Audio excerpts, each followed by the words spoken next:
to introduce him and not be incestuous.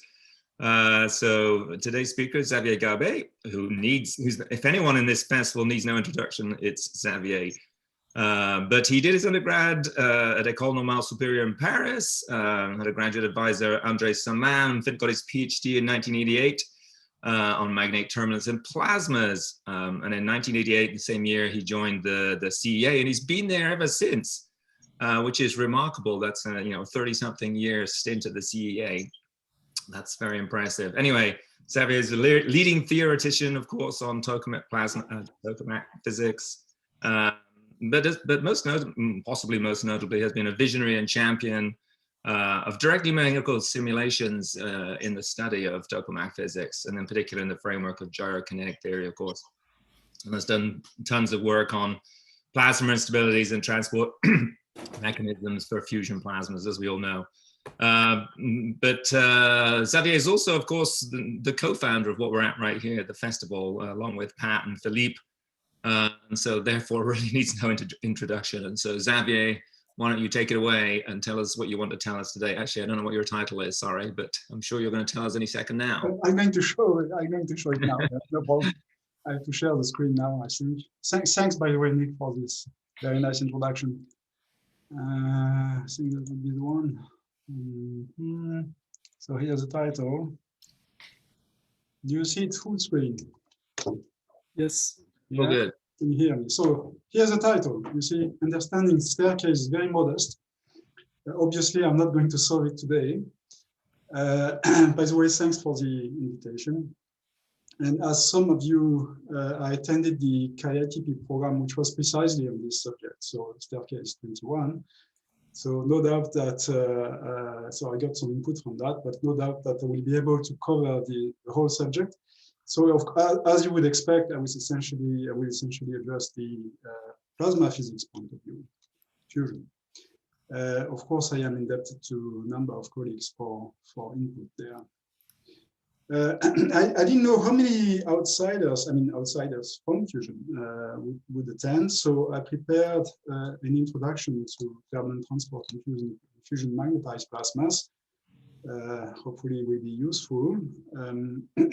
Then I will attempt an overview, a short overview of where we are in terms of numerical simulations and also analytical theories, modeling, reduced models. And then finally, I will address the question of wave trapping, the role of wave trapping, and the interaction with wave trapping, or the role of wave trapping in staircases, which was my main topic recently. So why bothering with all those complicated issues in tokamaks, right? Well, as always, the beginning is a triple product, that is, or if you prefer, the Lawson criterion, which is a criterion for producing more energy than you consume, which is kind of making sense if you want to build up a reactor. And this criterion just tell you that the triple product density temperature of the plasma times the energy confining time has to be larger than some critical number, which actually the exact number depends on your assumptions. Now, the key parameter here is the confinement time, which is essentially defined as the energy content divided by the power losses.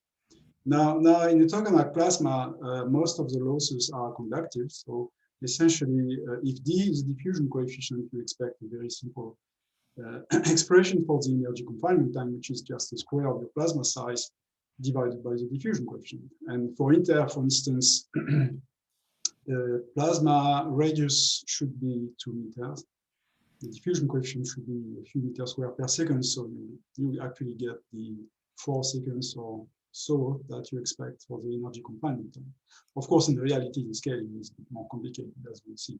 The key question is it diffusing? I mean, does it work like that? So that's going to be the discussion today. The figure on the right is just there for fun. You know, I found it pretty, but nothing to do with statistics. Anyway, so what do you need to do on tokamaks? Well, not much. Just that, of course, there is a strong magnetic field, several Teslas, and field lines which are tangents to the field at each point. are wounded on magnetic surfaces. So magnetic surfaces would be shown here in blue, if you can see my mouse. And an example of field line would be here in red. Typical particles, the motion of the particle can be split in the motion of the so-called guiding center, that would be the blue point here, plus a cyclotron motion, which is this kind of sketchy helix here. In first approximation, the guiding center follows field lines. Okay? So we'll keep up with this approximation. Of course, you can address the whole thing, with appropriate coordinates, magnetic coordinates. But in what I'm going to follow, as many did before me, I'm going to use a very simplified system of coordinates, which is Cartesian, in fact. So X is going to be the direction normal to the magnetic surfaces. Y is sometimes called poroidal direction, so it's a periodic direction, in meridional plane or poroidal plane. And Z is towards in your direction, and essentially it is also the direction of the magnetic field, first approximation. Okay. So the second thing you have to know is that the mean fields, density, temperature, pressure, and so on, are first approximation constant on magnetic surfaces as well. And this is due to the fast motion of particles along the field lines. So essentially, if you look at this figure on the right, showing the plasma pressure versus the coordinate x, which is normal field. So each value of x corresponds to a different value of the pressure. The pressure, of course, is maximum near the magnetic axis, which would be the center of the torus here, and decreases towards the edge. Right? Of course, fusion reaction would occur in the very core here. Right? Now, there are several ways of running a tokamak. Typically, for ITER, what we expect is to reach a situation that is called sometimes H mode, H for high confinement, where a pedestal, that is the region where the temperature pressure profile steepens in the edge, appears here, and then you have some kind of profile, smooth profiles towards the core. Okay. So that's what you have to do. Of course, there are fluctuations of density, temperature, and so on, and that's what turbulence is about, right? And instability is too. So still in the introduction, so if you want to get a very sketchy picture of what is going on in terms of transport, turbulent transport, you can perform the following resolving. If again you consider the picture I showed before, so again the red line here would be a field line, trajectory of particles. The guiding center would be the blue point here, and you just look, at what is going on here in the small square, and look at the contour lines of the electric potential. In terms of motion, the effect of an electric field, which would be minus the gradient of the electric potential, is to produce a so-called E cross B drift velocity, BE, which is the cross product between the B field, magnetic field, and the gradient of the electric potential. Okay, so the other way around could be E cross B divided by B squared, hence the name E cross B, E being the electric field. Now, again, if you look at these contour lines, of course, this is actually a picture I stole from the simulations of the Asagawa Wakatani system by Numata and co-workers. So again, so here, this is going to be a picture in the XY coordinate. So X is normal, Y is poroidal. The B field is in your direction. So here are two examples of closed field lines, closed isopotentials. So of course, the E cross B velocity has to be tangent to these lines because it is a cross product of those two things. And of course, the gradient of phi is normal to these iso lines. So the motion is going to be tangent to this line. So hence the remark that David Hughes was doing 2 days ago, that the electric potential in magnetized plasma is playing the same role as a string function, two-dimensional, incompressible, two-dimensional fluid turbulence. Now, of course, there are positive and negative fluctuations, which means that the particle may move in one direction or the other one. The typical size of one vortex, which would be this kind of structure here, so closed field lines, so closed isopotentials. So the typical size is about a few millimeters, right? And the lifetime is about a few microseconds. Now, if you use random walk assumption, you expect a diffusion coefficient which goes like the square, the typical square of vortex height divided by the lifetime. And this, which also goes like the square of the E cross B velocity times the lifetime. And for an E cross B velocity, which is a kilometer per second, and lifetime, which is a microsecond, you recover the 1 meter squared per second I was talking about before. Still, in the introduction, one thing which is very important for us is that, first of all, turbulence is driven by micro instabilities. That's not new. But most of these instabilities are actually going to appear above a threshold.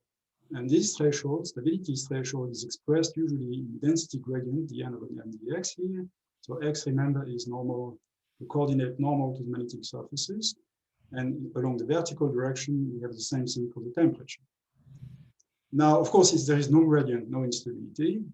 And depending where, in which direction you're moving along the temperature gradient or density gradient, you may have one or another instability that appears. And of course, you may have coexistence of several instabilities. Okay. So the key thing is how far are we from this kind of threshold? Okay. And there are reasons to believe that we are in a situation very often, and especially for ITER, as we'll see, that we are in a situation which is not that far from the threshold, something that you could call quasi-marginally stable state or unstable state. So this is related to something called transport thickness. So if you look at the heat diffusion coefficient versus the gradient of temperature this time, okay, threshold is around here. So this was a comparison between various codes. Experimental point would be here. You see that this diffusivity increases quite fast with gradient. Okay, it's almost vertical here. And the heat flux, of course, which is just the diffusivity times the gradient minus the diffusivity times the temperature gradient, exhibit the same shape, of course. So for a given heat flux, which is essentially dictated by the power you put in the tokamak, if this flux is not that big, okay, you will get close, you will stay close to the threshold, to the stability threshold. So the key, of course, there are cases where you can move quite high here in terms of additional power, but this requires very large amount of additional power. Now, if you look at what is going on or what we expect for ITER, because we don't know yet, and you look at the so-called capital Q, which is the ratio of the fusion power to the input power versus the power you inject in the plasma, you find a curve of this type. And not surprisingly, of course, this capital Q is larger actually for relatively low power, but this is probably kind of an optimistic value. My point is not here. My point is that you will get this kind of number for high value of the so-called temperature pedestal. So what's this thing? This thing is, if you remember the type of profile I was showing before, the temperature at the height, the temperature height of the pedestal is this point here. Okay, so that's in a sense the boundary conditions for the temperature in the edge. Right? Now, if you start with a value that is indicated here, which is 5 keV, which is kind of big as compared to what we do usually in tokamaks, that means that in terms of the threshold here, which is that T of T, you're starting straight away from the edge to a relatively low value of this value. And then you can show that you stay even lower than that. In other words, what is going on is that there is a very good chance that we will stay close to the red line here. It's stability, marginal stability. So very likely the situation of relevance for fusion reactor is actually a situation very close to stability threshold. So the last thing I'm going to need in the following are the so-called structures. So usually turbulence in tokamaks, but as in many other places, self-organizes via structure formation. The most famous type of zonal structure that I will use are zonal flows, which are essentially related to an electric field which is in the normal direction here, as indicated on the figure, which correspond to an E cross B velocity, which is poloidal, so flowing like this. Now, this poloidal velocity is shear, okay, so it's differential, and fluctuating, but with usually a frequency or typical a typical frequency which is lower than the typical frequency for a vortex. So if you look at the evolution of a vortex under the effect of a shear flow, zonal flow, it will essentially deform, tilts, and then break down in pieces. So smaller size. If you keep up with the formula I showed before for the diffusion coefficient, which goes like the square of vortex size, this means that you expect and you see a reduction of turbulence. So zonal flows play a very important role in terms of turbulence regulation, okay, and reduction of turbulent fluxes. The other structure that plays a very important role too, and in this case it is detrimental, are avalanches. So avalanches can be seen, there are various ways actually to understand avalanches, but one way is to see that as a propagating front. So if you consider again either the density or temperature versus the coordinate x, which is normal to magnetic surfaces, if you remember, and you focus on one piece of the plasma, so you get a profile as I showed before versus x. Suppose you increase locally the temperature gradient, and you will move well above the threshold. As I told you before, because of stiffness, there will be a strong increase of heat flux. This will induce a relaxation of the temperature profile. So basically, you will get a flattening and a steepening a bit further down the profile. Okay?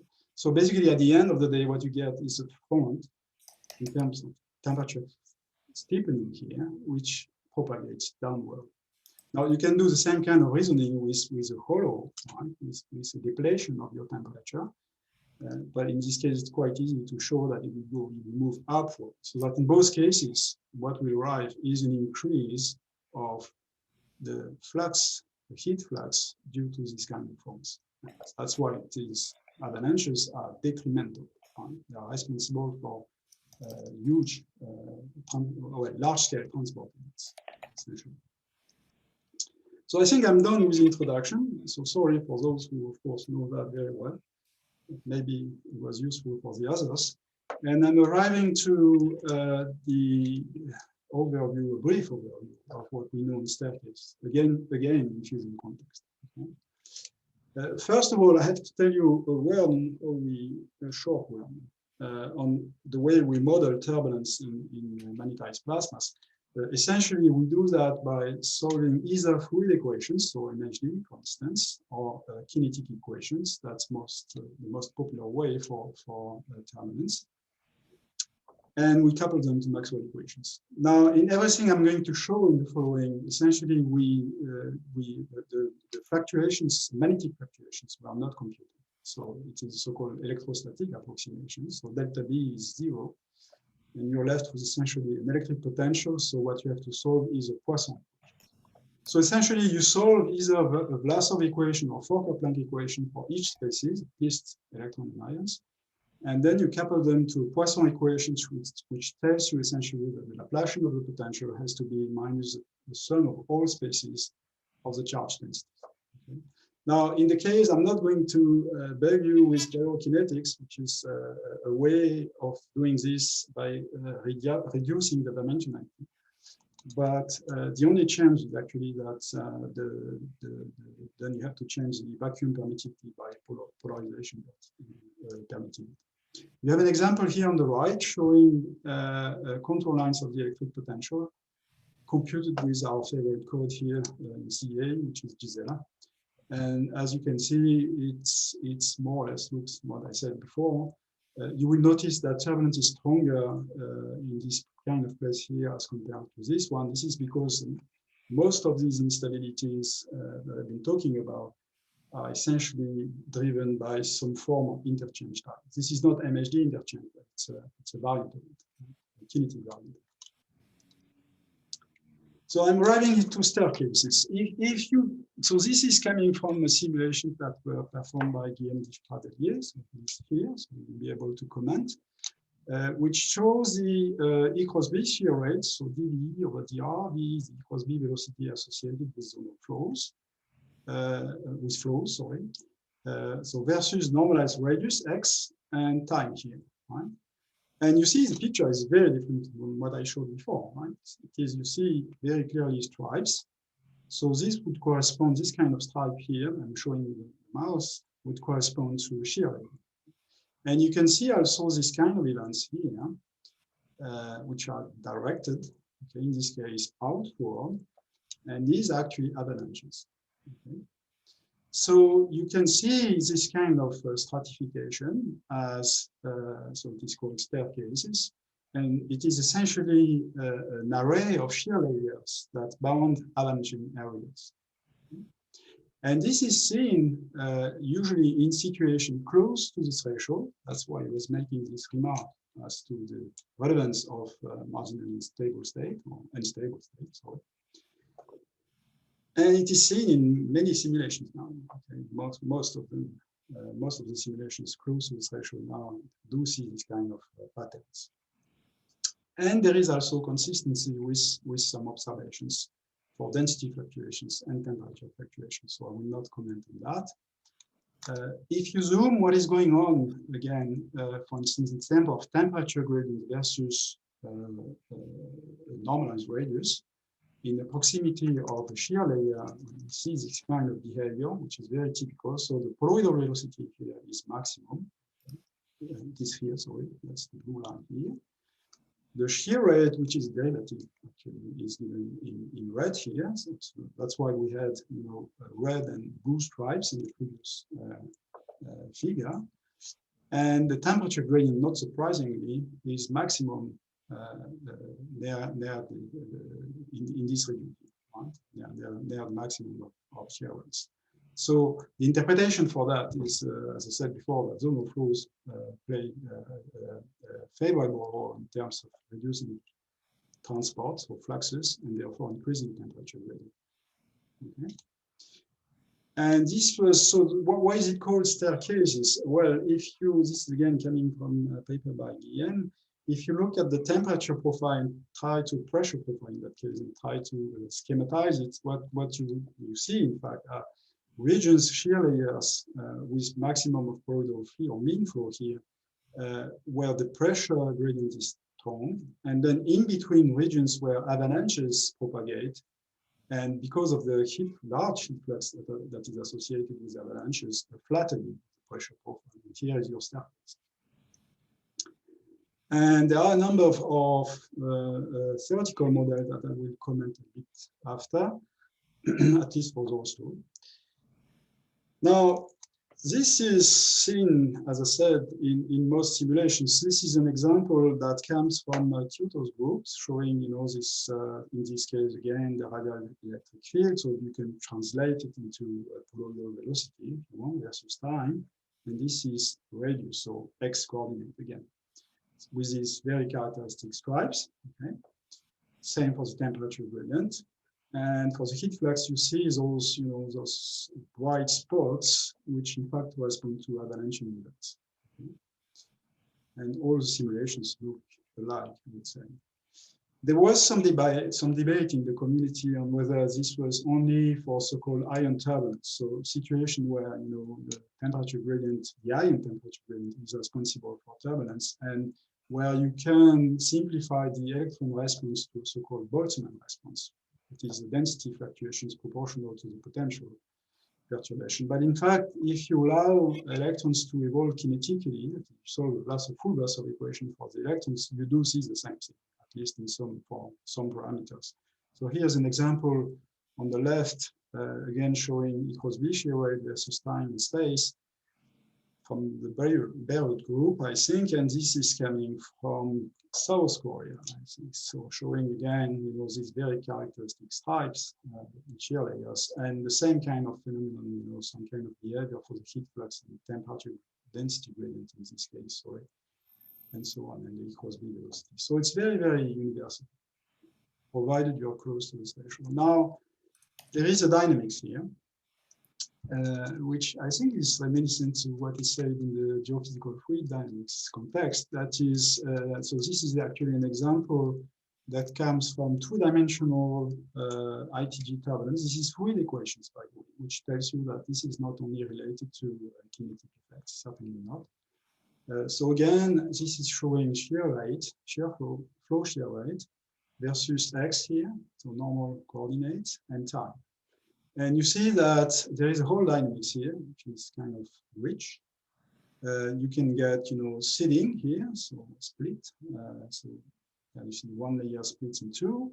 You can have merging, so that's one example here, two layers which merge in one. And if you consider one stripe here, usually it's going to evolve in time in the radial direction, which is sometimes called meandering. Okay. So it's relatively complex dynamics. So I'm arriving to the existing model. So many of those were discussed during the KITP, so sorry for those who already saw that.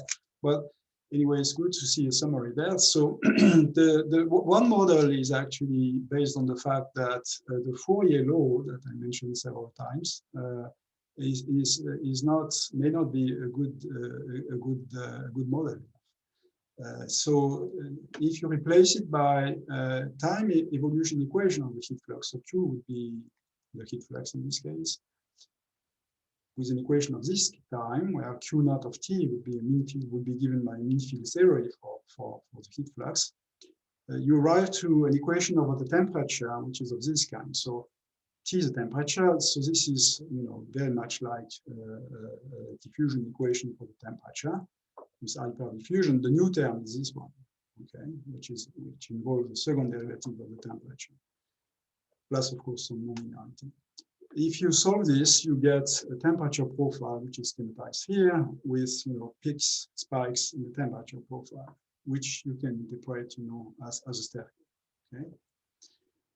Now later on, another model was proposed, and I'm going to discuss this one a bit more in relation with wave trapping in the flowing, which, as far as I understand, is actually inspired from what was done in GFD for thermoline staircases. Essentially, it's been essentially developed by Ashworth and co-workers, and then Guo.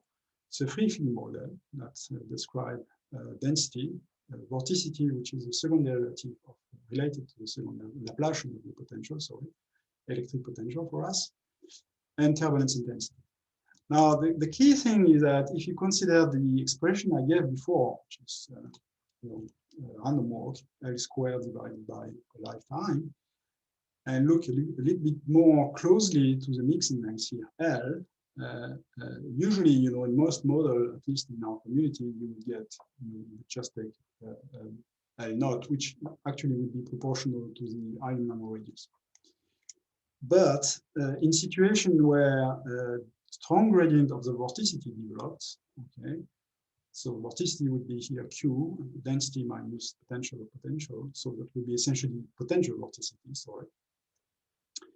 Essentially, the scale may actually be very much affected in shear layers, and it actually goes down to the Rhine scales, which is essentially square root of epsilon divided by the gradient of vorticity. Now, if you put all this in the vorticity flux, potential vorticity flux versus grad Q, you find a very typical S curve, okay, with of course this part here, which is unstable.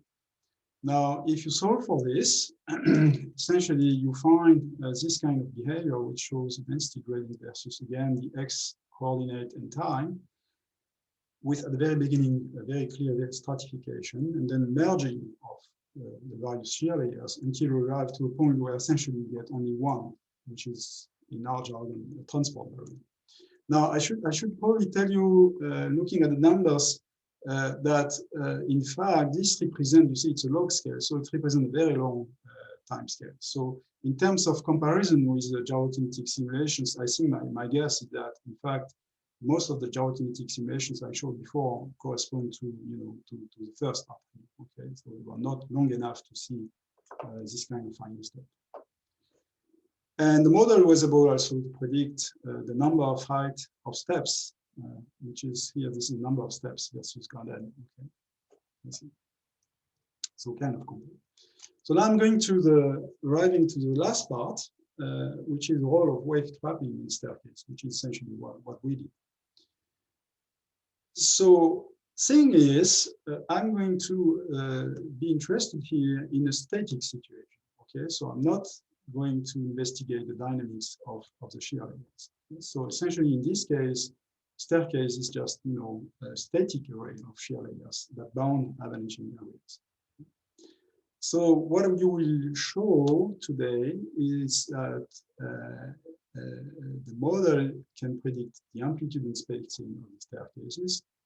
We see that avalanches play some role in the build-up of the staircase, or exactly the conditions for its existence.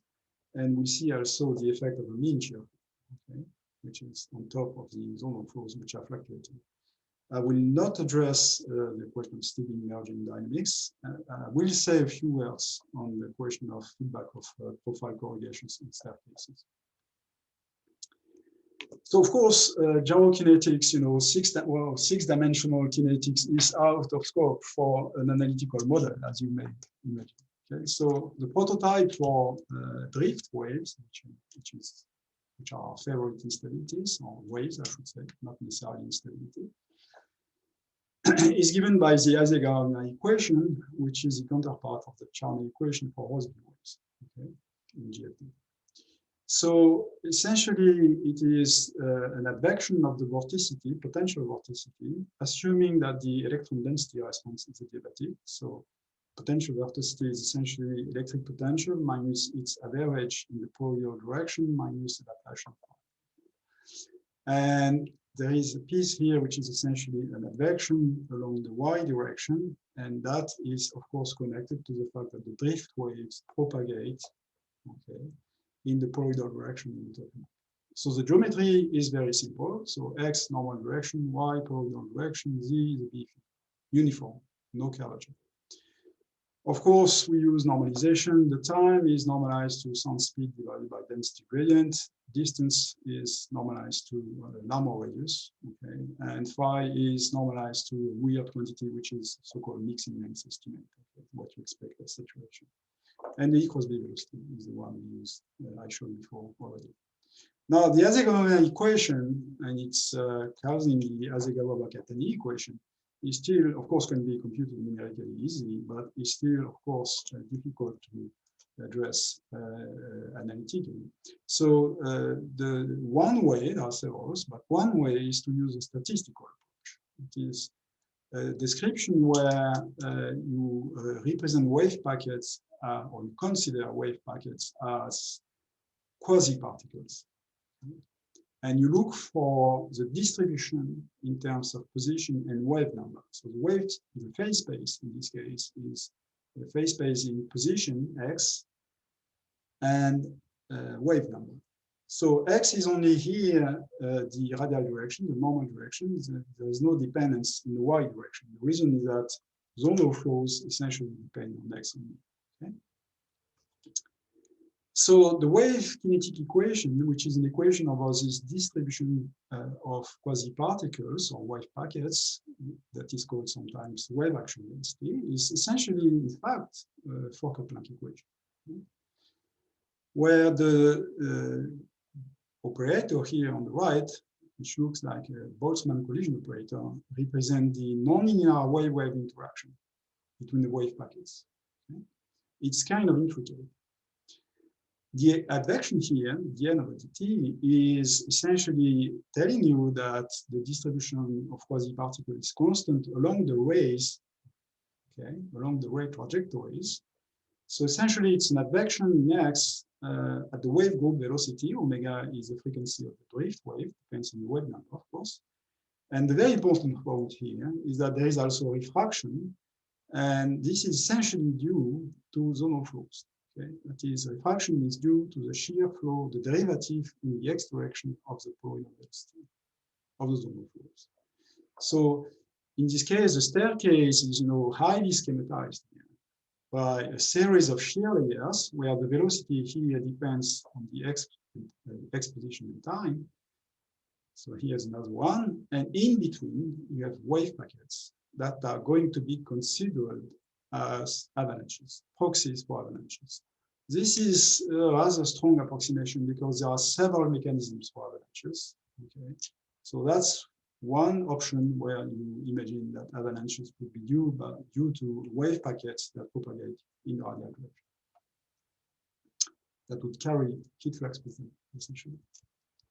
Now you have one equation now, so, which is a kinetic equation. And of course, in plasma physics, we like it because we know in principle how to deal with kinetic equations.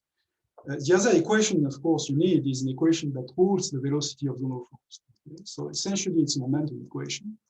So time evolution of the velocity equals a force, which is essentially minus divergence of random stress.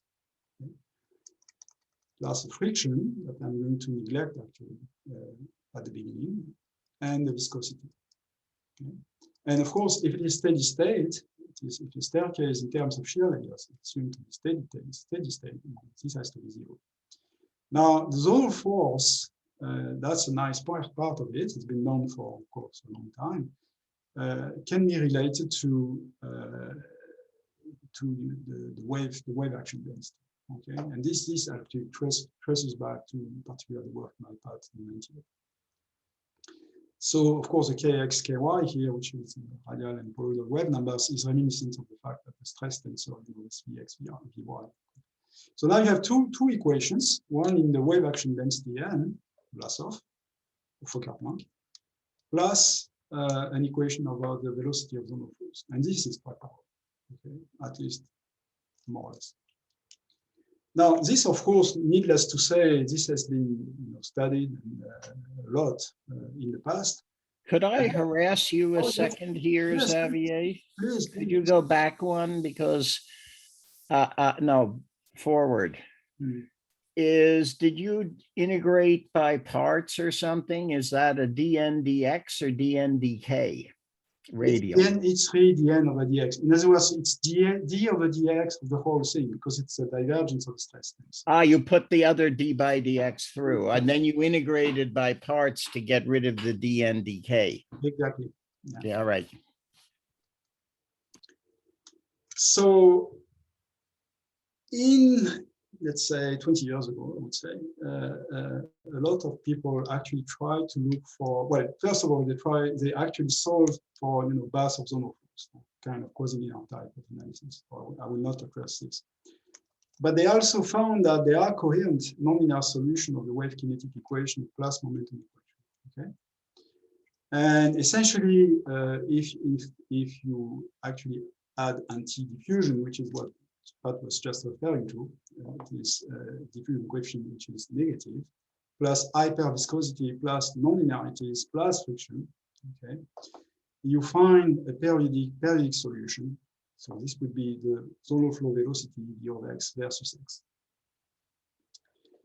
which, in a sense, would say is reminiscent of periodic array of shear layers, except that of course you wouldn't call this a staircase because it's too regular in terms of spacing to be called like this, right?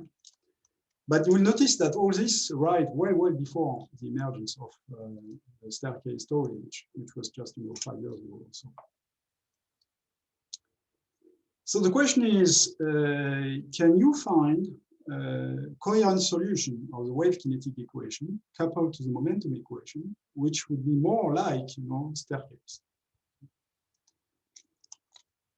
So if you solve for the wave kinetic equation steady state, okay, essentially the Vlasov, the Fokker-Planck equation looks like this stuff.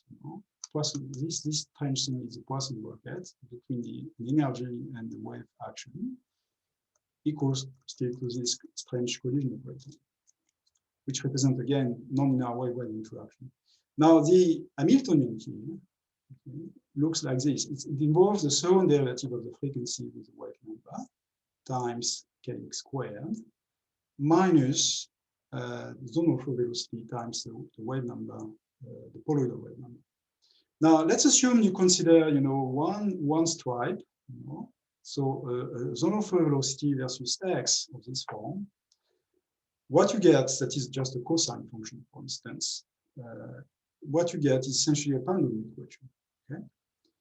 So if you plot and of course this is a very well-known problem, if you plot the contour lines of this Hamiltonian versus x in this horizontal direction and wave number in the vertical direction, you will find, of course, this very typical cat's eye. So the interpretation here is that if you are outside the separatrix here in the phase space, the wave packets are moving freely in the x direction.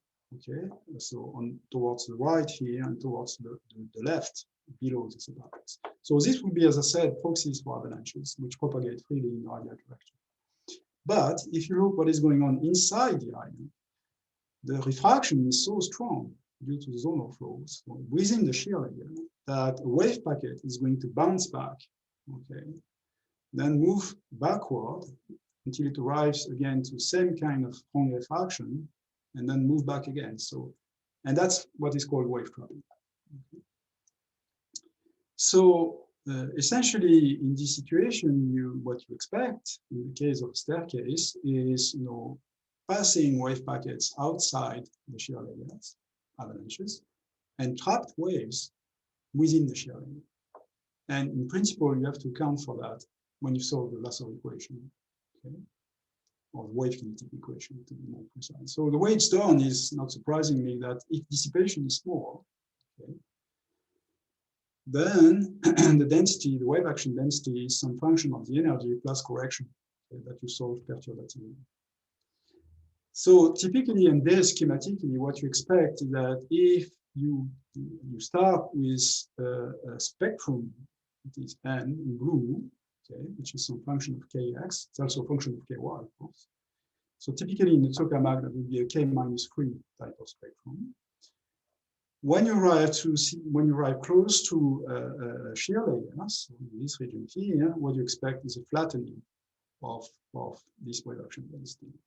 Okay, so you can see that as a form of mixing, but in the wave number space. But if there is a drive, and we do have a drive because there are instabilities, in other words, in this operator here, you have to account for gross weight times the action density, which represents the gross weight of whichever instabilities is present. Then the solution is going to exhibit a bump within the island. Okay, so it's a bit intricate, but solvable.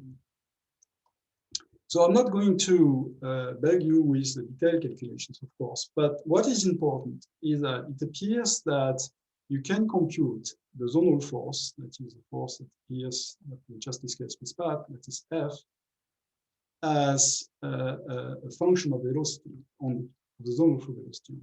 Or in other words, you can restate your problem as first integral in velocity, or more precisely, the difference between the velocity and the minimum velocity. In this form, which is just the equation of particles in the potential, where the potential is psi of u, and it is the integral of the zonal force. So typically, the zonal force is going to look like this. Well, that depends, in fact, on the detail of the diffusion of the collision operator. But the zonal force, is negative here, so it's actually breaking down zonal flow. But here it's unstable in the sense that there's excitation. So if you solve for the whole thing, in this case, you find a radial shape of the zonal flow velocity of this kind here. And now you see you are much closer to what you could call a staircase, in the sense you do see spikes, peaks in the velocity, okay, interspaced, or bounding regions where there is no shear, and where in fact avalanches can propagate freely because there is no shear rate. So the model, of course, can predict, this is not surprising from this type of equations. Once you know psi, you can calculate the periodicity. You have to add a bit of ingredient here, which is momentum conservation, but then you can calculate the velocity, amplitude, the shape, the spatial period, everything. Now, there are conditions for that. It's not always true. And essentially, it's the case which works is a case where the non-linear wave operator is of the diffusion. Okay. Now, this is not ridiculous in the sense that, as I told you, it looks like a Boltzmann operator in the wave number space. So it does contain a part which is diffusing. Okay, so D would be a wave diffusion coefficient. And there is excitation too, as I said, that you need, where gamma is essentially the growth rate in K of the instability. Now, as I think Pat mentioned sometime, in principle, in the Xavier equation, there is no instability. Right? Marginally, you have waves, and they are marginally stable. So, but it's not very difficult to add instability there. For instance, by stating a density perturbation which is shifted in phase with the electric potential. And that's what they do. And that's how the potential looks like. That's exactly what you need for trapping of wave trapping. It is the minimum of potential between those 2 points, which correspond to the separations. So I'm going to summarize you because I see time is running. The main results. I mean, essentially, you find that there is a steepening of the tonal flows near the maximum. Near the maxima, it's not always that steep. This is an example, where it's actually not that steep. By the way, you have also the corresponding wave island, in the phase space versus radial position and momentum. You get a period which is typically 1 of the square root of typical value of the action times the growth rate. Okay, and not surprisingly, it scales at the Iron-Jarrow radius. This is not surprising because there's nothing else. So that's not surprising. And you find also that the zonal flow velocity is in the so-called diamantic range, so kilometer per second. So that's what you need. Now, what is going on when mean shear flow is actually added, which has been kind of discussed here. What the model tells you that it is not indispensable for the emergence or for the existence. Sorry, there's no dynamics. So for the existence of shear layers or staircase, but it is quite important to dictate a preferential direction for the speed of avalanches.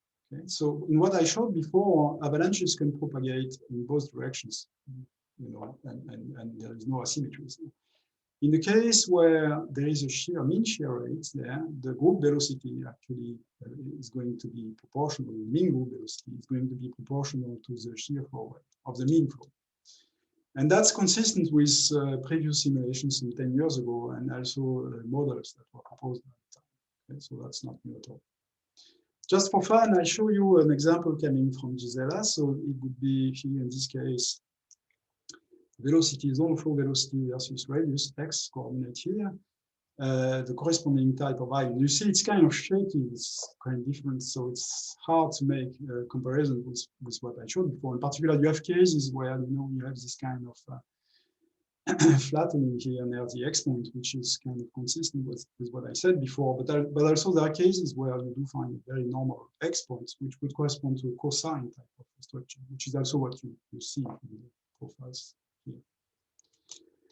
So everything that I said before, you can find the details if you are interested in a paper that was just published in Physics of Plasmas. Okay. Now, following the KITP and discussion we had at the time, at least in some of the working groups, of course, you see that there are a lot of holes there, missing points. Okay. In particular, I've never addressed here the question of the dynamics of the density, okay, for which, or the pressure, for which you would expect, steepening near a shear layer and flattening due to avalanches. Okay? So that's where you would like to produce a reduced model, as was done by Ashwarban. And there is actually a connection that you can establish with the Ashwarban model. At least I think so. And I think it was discussed some months ago. If you look at the velocity equation, essentially it's one I showed before, so that's minus the derivative of the potential viscosity. In a tokamak, you would actually expect also drag, collisional drag, which enforces steady state the velocity to get close to a so-called neoclassical value in our jargon. Let's say it's just proportional to the density gradient, or an isothermal model, just the density gradient. Okay, so it actually established a connection between the velocity and the density gradient. And of course, the potential here depends on the turbulence intensity, surprisingly, right? And on the gradient too. The turbulence flux is not very complicated to show that it is related to some integral over the wave action density. So schematically, it would be some kind of fixed law where the diffusion coefficient is proportional to an integral of the action density over the wavelength space. Okay, so that's going to that you could call, if you want, the turbulence intensity. And it is not difficult, although a bit more difficult, to show that if you have a mean shear flow or zonal flows that evolve very slowly, by slowly I mean slower than the collisional time, friction time, which is like this, you will find that the intensity is actually something which behaves like this, proportional to the drive, of course, the density gradient, responsible for the instability, and decreased by the shear flow rate. That corresponds to the physics I showed at the very beginning. That is, a decrease of turbulent flux due to the tearing, or to the effect of a shear flow on vortices. Now, this is not surprising. A lot of people have been looking into that, in particular Hinton and Markov, and it gives you a flux, gamma, which is as function of density gradient given by an S curve. And there, I think you see why I'm going to. That is, there is no connection with the Asher-Band model, except that the reasoning is a bit different. I mean, you remember in the case of Asher-Band, you know about the Rhine scale. Here, it's very conventional physics, at least in tokamaks, which is essentially, linking shear flow stabilization and relation between the flow and the density. Now, all this is a bit stretched, but if you push the exercise up to the end, you find three field equations, so very, very close to what was done by Asher-Band, in sense, in the spirit of the BLY model, except that, so in terms of the turbulence intensity is very close, and with the reduction factor here, which is very, very similar. The density conservation equation is exactly the same. The difference would be this one here. It is because of wave trapping. Okay, you have a force here, which is essentially the derivative in velocity of a potential, which is of this kind. Okay, and actually excite the zone force, but also responsible for saturation. But that's the point. I mean, I cannot tell you whether yes or no this kind of model produced that basis, but for sure there is a connection. So I'm arriving to conclusions. I've been a bit slow. Sorry for that. In terms of the model with trapping, what essentially you find is that provided some conditions met for the wave-wave nonlinear interaction, essentially diffusion plus drive. Okay. You find that indeed the conditions are met for formation of staircases in the sense of the spiky arrays of shear layers. Okay? What I forgot to tell you is that, by lack of time, is that avalanches here, in the sense of wave packets, plays an important role here via a boundary layer that appears, at the separatrix of the island. That is the interaction region between the trapped waves and the passing waves. That's where the issue of avalanches is actually playing some role. As to the prospects, there are many, unfortunately, weak points that we are trying to solve in time. We try to solve in time. One is that, as you saw, we are using very simple geometry, slab-like, whereas, of course, as shown from the very beginning, tokamak is a torus, right? And there are non-negligible effects related to the fact you're working with curved field lines. Okay? Nevertheless, it turns out that you can extend this kind of model to toroidal geometry using so-called ballooning representations. So sorry for the jargon, I'm not going to explain what it is now, but there is a line of research actually which have been pushed in this direction. So there are good reasons to believe that the model I just showed is actually can be extended to a torus, and actually this was more or less done in this paper by Gino. Then there is a question of what you need to explain the area of shear layers. I mean, as I showed you, you could content yourself with negative diffusion plus nonlinearities, but so far it gives essentially a sign profile, which is not what you would call a staircase. So wave trapping does provide a solution, but not sure it's sufficient, because in many cases, in some cases at least, the stripes, the size of the peaks is not that narrow, right? It's kind of smooth, so less than the sign function, but still. So it may be that some higher order nonlinearities have to be included there. It's not clear to me. There was very recently an attempt by Milovanov, just I think last month, in this direction using a nonlinear Schrodinger equation. That showed twice, but it's interesting. As I said, for the dynamics, there was nothing at all. But as I showed, there is a link with the Asheron model, and there is a way to, in fact, write a set of very similar free field evolution equations with some modification in the zone of flow equation due to wave trapping. So it's not that difficult.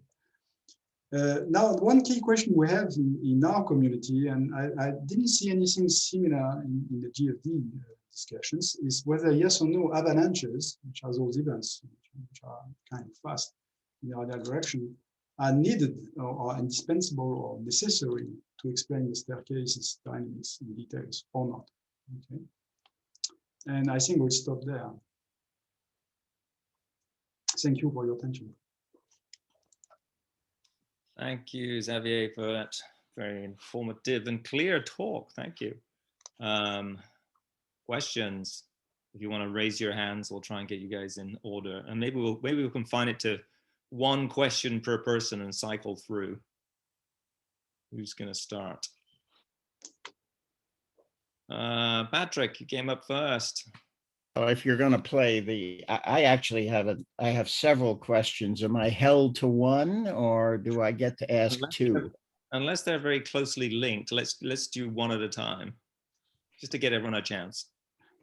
All right. Then I'll be cycling through a lot. I mean, one thing, they're two very closely linked ones, actually. So I'm going to take you up on it, Nick. Well, there are many comments. One thing, though, that strikes me that we've been burying our head in the sand on is the issue of the stability of the flow. Mm-hmm. And of course, you are using a nice linear equation there so far as the stability of the flow is concerned, right? The question of, if you start looking at these things as we have recently, particularly without the geometry. In other words, if you're in sort of the usual kind of simple thing of the 2D, you have Rayleigh-Kuo inflection points all over the place. Mm-hmm. And you start to see a correlation. This is some data analysis a student, Taurine Zhang, and I, who's working with me, is doing. And you see a definite correlation of the ratio of the zonal, say in the limit of very weak damping, which is the interesting limit where you would expect all this stuff. You see a very clear correlation between the limit, between the ratio of the zonal energy to the fluctuation, to the turbulence energy, and the presence of an inflection point in potential vorticity. So it's Rayleigh-Kuo, not Rayleigh, okay? Mm-hmm. So what is your thinking on that? Because that should limit some of the effect of the sharpening and what kind of structure you can get. Well, that's a good point. Well, of course we didn't look into that, not even numerically. I think maybe Guillaume would correct me. At least in the Gisela simulations, I'm not sure whether Kelvin-Helmholtz or like is at play or not. No, you're right. I mean, what I could do is and I didn't do, would be to check that whether yes or no, in the solution I showed, whether they are unstable or not with respect to Kelvin-Helmholtz. That's not difficult. But then, of course, if there is Kelvin-Helmholtz there, that's not going to simplify the reduced model, right? Stability is an old story. I mean, the issue, I think, is what the consequences. Mm-hmm. That's why we tried to look at the ratio of the zone, of the zonal energy to the turbulence energy, right? Because that would be an indicator of the consequence. But for sure, that would participate in the dynamics of the stripes, right? Yes. Yeah. Well, I think it does. Hmm. So I'll come back for more, Nick. I'll leave my hand up and reserve my place in line. All right. Yeah, thanks. Guillaume, you're next. Well, thank you. Maybe just to answer very briefly, but that's not an exhaustive thing.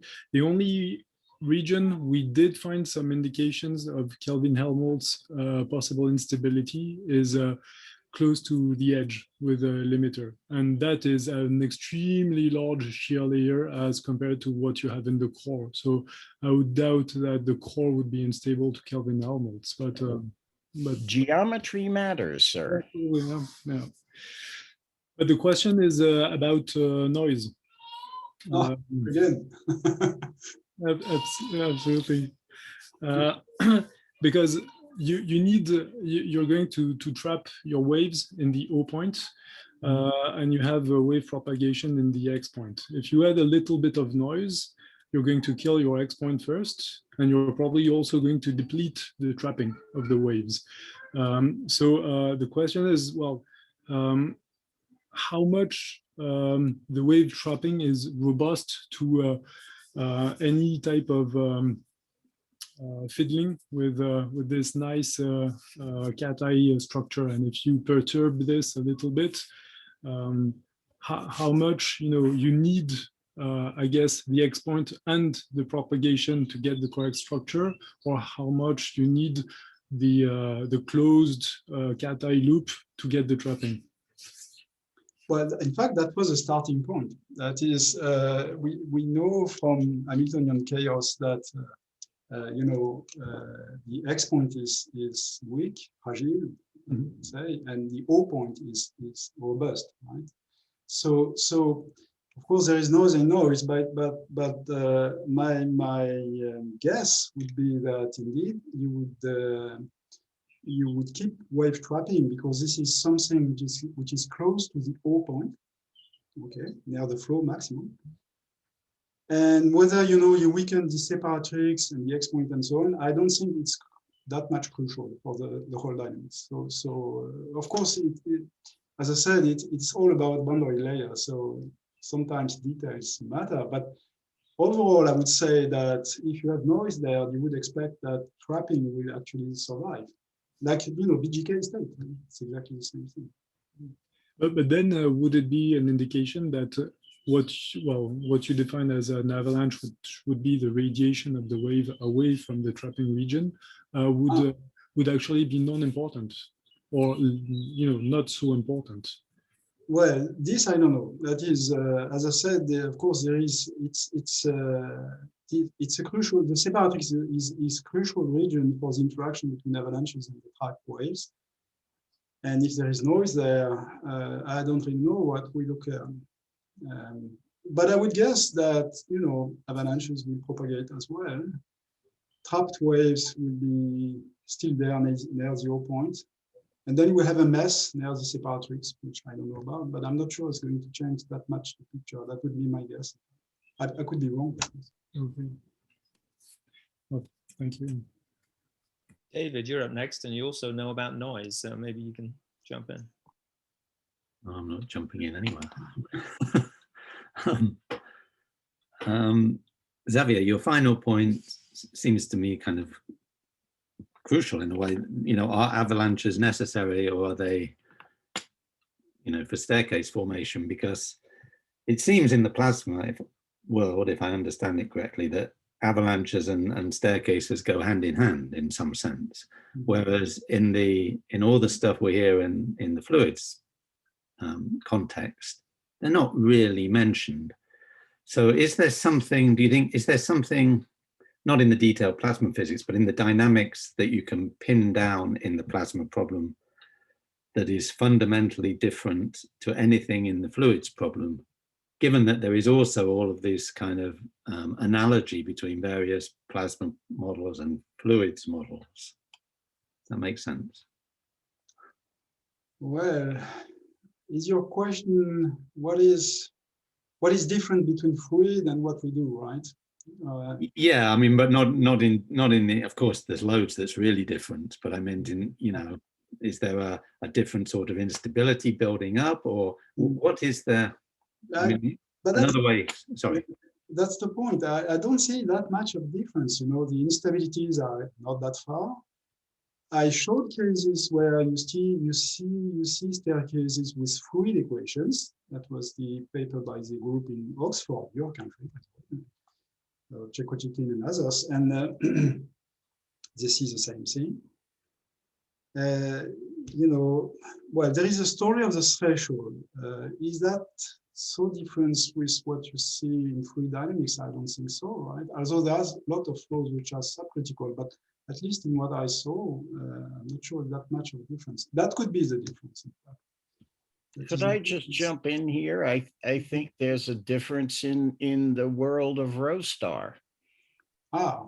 I mean, I think we live in, well, Rostar in a broad sense, not in the narrow sense. We live in a world of small correlation length relative to system size and gradient.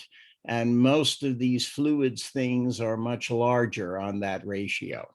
And that's an important difference. The other thing is we have what I would like to describe as pinned turbulence, modes stuck at positions like resonant surfaces and all that are stuck there and can't move around, while you guys are typically filling the box with an eddy or two. It's more at that level than at the level of the model. Okay, but is there, so if you, at the one end you have the very complicated gyrokinetic model that has the avalanches and the staircases. Is there a hierarchy of models that goes down through fluids models that retain this avalanche? Oh, you mean a hierarchy of models? Some of them would get the avalanche correctly and those others not? Yeah, for example, yeah. Is that? I'm not sure. Yeah. Because even in the most simplified model, you know, the kind we showed, you see avalanches. You know, it's very, very robust process, even for the most simple. In other words, if in the whole hierarchy you are mentioning, I mean, from the most simple to the most complicated, we see avalanches all the time.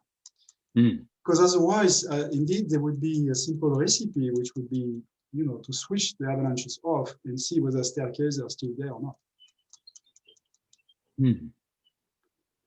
But I don't think this is feasible easily. You have to give some thoughts to that. Maybe just a brief comment, if Nick, you allow. Please. Please on the topic, go ahead. Yeah, it's just that Xavier is right. There are seen kind of in all throughout the hierarchy of models, but very soon you get into a very stiff possibility. Either you have a very strong staircase which prevents any other dynamics, or you have basically avalanches everywhere, and both are kind of mutually exclusive, those two states. You really need the, as far as I know, a very sophisticated either 3D gyrofluid or 5D gyrokinetic model to get the interaction at the same time between both avalanches and the staircase, the flows. Otherwise, you just get one stiff occurrence or the other, but and no switching between both, and your state is frozen into either one of those. Okay, that's interesting. Interesting. Okay, my ordering shows that Steve is next, and then Norman. I think Norman was actually next, but yeah, that's fine. I thought that too, but somehow you popped up in front of him. So no, let's go for Norman next, and then yeah, go Steve. for Norman. Hi, Norman. Oh, hi. Thanks for letting me go. Now I forgot my question. All right, I have a question on how to reconcile this idea of the wave trapping creating the staircase versus an S-curve, the sort of like S-curve explanation for the layering. Because wave trapping to me seems like a very non-local phenomena. It's spatially non-local, whereas the S-curve, you know, you have this local flux gradient relationship, which is non-monotonic. And so is there, are these two explanations actually related to each other, or is that more a hope, I guess? Well, in fact, not necessarily what's inconsistent. In other words, when you put a shear flow, right, what is going on essentially is that your wave number, your wave spectrum is shifted, right, in the kx direction. And then in terms of the S-curve itself, the S-curve is an S-curve on the turbulence intensity, which is an integral of the wave action density over the wave number. You see, so what is going on exactly is that, all right, I mean, the effect of a shear flow is something in the wave space, wave number space. So in the sense, you're right, it's something which is non-local. But so as I said, it leads to a shift of your spectrum. And once you have integrated your spectrum over the wave number, which is what counts for the turbulence intensity, you find, in fact, the very classical picture of a reduction of the turbulence intensity with respect to the shear flow wave. So you see, it's not necessarily inconsistent. Now, I think your point is how to make consistent the phenomenon of wave trapping, right, with shear flow rate. But you see, essentially, you may have trapping near kx equals 0, right, which is, and still have a shift of your wave number spectrum for larger values of kx, right, wave number. So get both, that is wave trapping near kx equals 0, and you know the shift that is responsible for reduction of turbulence intensity for large kx. So the two things do not occur in the same domain, you know, in the same region in wave number space. I don't know whether it helps or not. Yeah, I think about it. Thanks. Okay, let's go to Steve and then Yannick.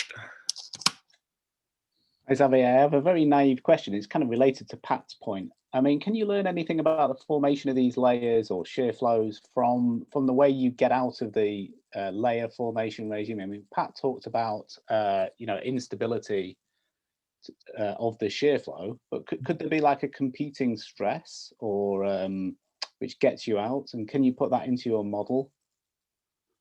I don't think it's going to be easy. Well, Pat probably know more about that than me, but well, I can tell you the direction we're going, which is you remember this wonderful little paper by Adrian Gill. That strikes me as the way to incorporate, as a route forward to incorporate this type of effect into a reduced model. So sorry, this type of effect is, I mean, basically the stability limit on the okay. flow. So that's saying there's some kind of tertiary instability of the exactly. Well, it's something. There's no question something is there. The question is, what are the consequences? Because it's the old story, you don't go violently unstable, right? Yeah.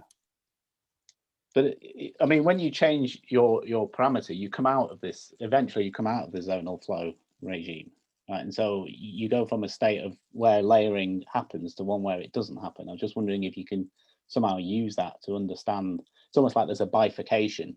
So you kind of go the other way to from a layered state to a non-layered state. I just wondered how that happened.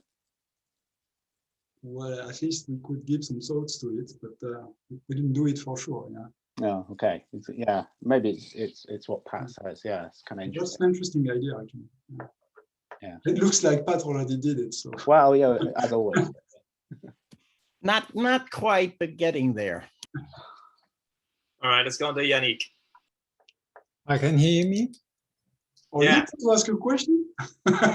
You co-author of the paper. No, but it's a kind of, in a sense, a kind of follow-up of Guillaume's question. Do you think that one can predict the merging of two staircases with this kind of model? Because you would have two islands overlapping, and then the loss of the confinement of the trapping, or you may have some reminiscent island, but what have you thought about this? It's a good question. I mean, of course, in the reduced model, I would say yes. I mean, probably you could get this, unless we discover that it's different from Ashurban. But if it follows the Ashurban story, you should see merging. I assume your question is the reduced model correct in that case? I think it may not be correct. That is, in other words, writing, the force as the derivative of potential velocity, may not be correct. The correct description of what is going on when there is merging. This I agree with you. Yeah. In other words, it's reconnection. It's a reconnection of two islands in one. And this, is not easy to translate in a reduced model, I think. But why not? But may I have a brief comment? Yeah, please. Yeah. But Pat will probably have some more to say about it, but the merging, all types of mergers are not the same in the sense that in Ashurban, the way I understand it, you have it through the boundary conditions. No, that's not correct, Guillaume. Okay. Okay, Pat, you're up next, so why don't you carry on? Well, I mean, I had a different point, but on the point, first of all, yeah, speaking of Ashurban and the unindicted co-conspirator, by the way, let me remind you, as one of the things we found in that was there are multiple types of of dynamical phenomena. There are two different types of mergers.